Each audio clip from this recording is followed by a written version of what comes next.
I look forward, Mr. President, to talk to you about, obviously, Afghanistan, which is a big issue for us Pakistanis, because stability in Afghanistan means stability in Pakistan. We also want to talk about all three neighbors, Afghanistan, India, Kashmir, and of course Iran. We will discuss the situation there, because these are all three neighbors of Pakistan. He lives in a very friendly neighborhood. I mean, as if there are not already enough challenges. Mr. President, after your last meeting with the Prime Minister, offered to mediate between India and Pakistan over Kashmir. And since then, the situation has gotten more complicated, and India continues to deny or accept any mediation. So where does it also stand now? And don't you think it would always stand. If I can help, I would certainly do that. And it will be dependent on both of these gentlemen. One without the other doesn't work if you're going to do mediation or if you're going to do an arbitration. But certainly I would be willing to help if both Pakistan, let's say, and India wanted me to do that. I am ready, willing, and able. It's a complex issue. It's been going on for a long time. But if both wanted it, I would be ready to do it.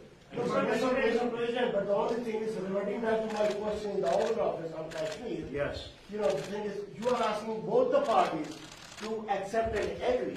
One is aggressor, violator of the UN resolutions, and plus non-compliant, plus merging Kashmir into its own territory. This is the kind of reporter I like. I like this reporter. And how can you? Are you a member of this team, or are you? I'm not a member of this team. I'm an independent journalist. You're saying what you think. Let me complete my question, Mr. President. No, but I have to be requested. How can you make an aggressor and an aggressor meet and the violation of the UN resolutions? Very fair question or statement. Let me put that one down as a statement, if you don't mind.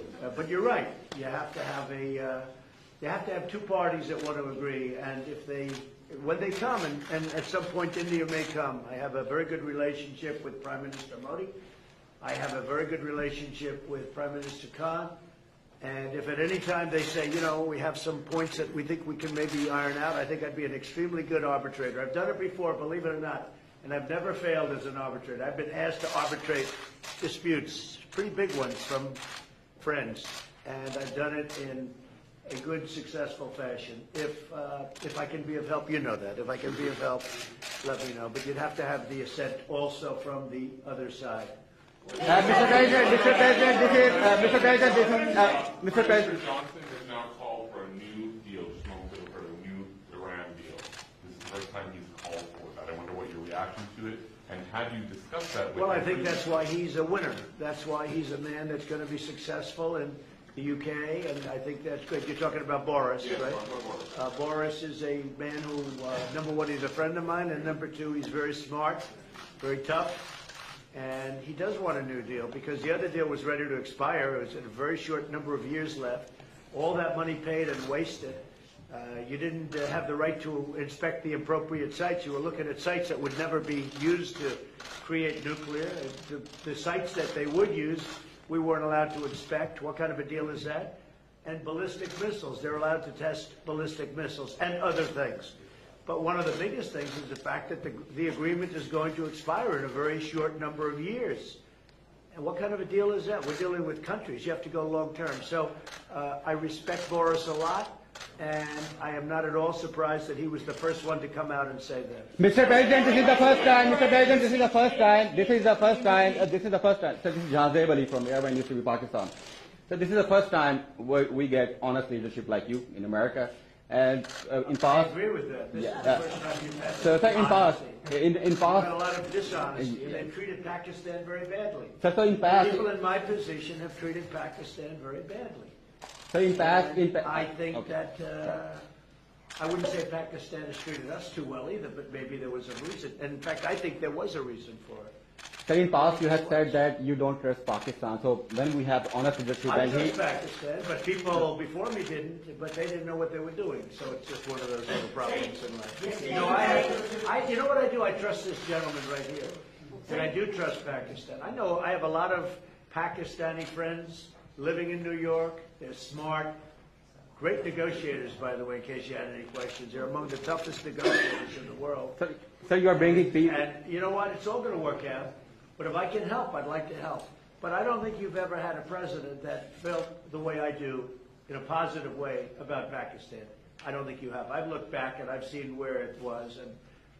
But I also have a very good relationship with India. I have a good relationship with both. So that if they decide to use that feeling among both, I think we can help out.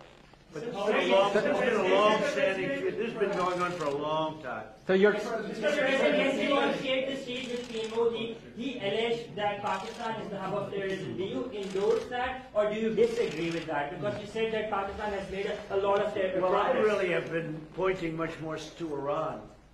I mean, Iran, if you look at that's been really the state of terror. I've been saying it's the #1 state of terror in the world.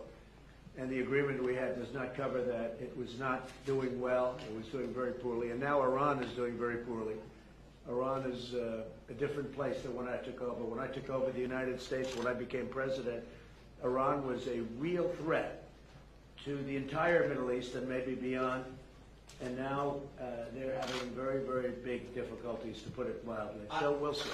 Are you happy with the progress that Pakistan has made countering terrorism, particularly eliminating terrorism? I've heard they've made great progress, and under this leader, he's a great leader. I think he wants to make great progress because there's no solution the other way. The other way is only going to lead to death and chaos and poverty.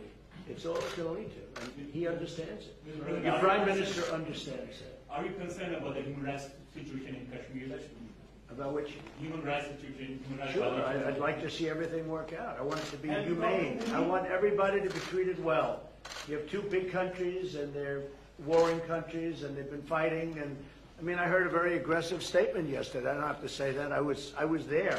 I didn't know I was going to hear that statement. I had said, but I was sitting there, and I heard a very aggressive statement yesterday from India, from the Prime Minister, and I will say it was very well received within the within the room. The statement itself, that was a big room. There were 59,000 people. But it was a very aggressive statement, and I hope that they're going to be able to come together, India and Pakistan, and do something that's really smart and good for both. And I'm sure there's always a solution, and I really believe there's a solution to that.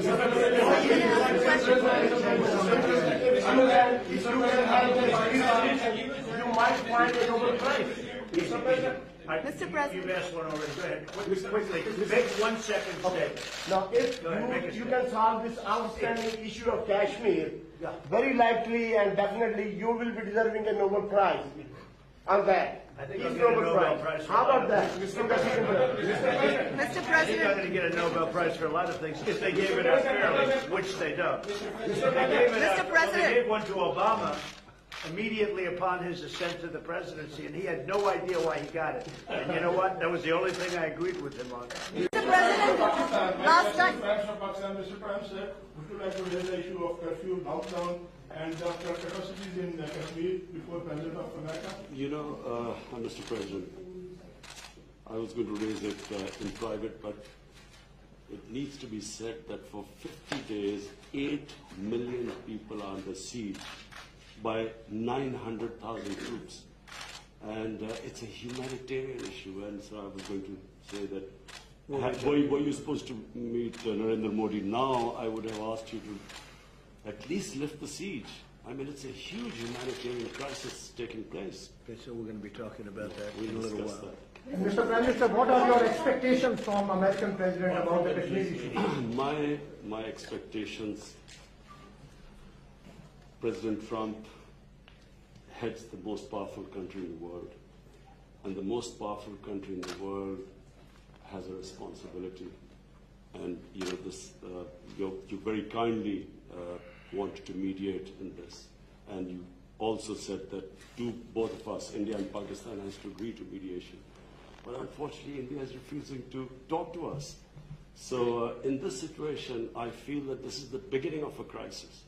I honestly feel that this crisis is going to get much bigger, what is happening in Kashmir. So we would like to talk about that later. But just the fact that the position of the United States, it's the most powerful country. It can affect the United Nations Security Council. It has a voice. So we look to the U.S. to put out flames in the world. Are you I disappointed? will say this, look, out of my respect for your Prime Minister, I will say that many countries wanted to meet with me and us, the United States, during this very short 3-day period, and we were unable to meet with many of them. One of the countries I wanted to meet with was Pakistan and your Prime Minister, and it's an honor to be here with you. And I think you should let us start talking now, because but I do appreciate there's a tremendous spirit from your press. I don't see that with us. They want to always tear our country down, and with your press, it's really, they would like to see something positive for your country. And I will tell you this, you have a great leader. And he's a good man, he's a nice man, happens to be a great athlete, not that that matters, but it's always nice. You are a great leader too, sir. Thank you very much. You take care of yourselves. Thank you very much. Thank you, sir. Thank you.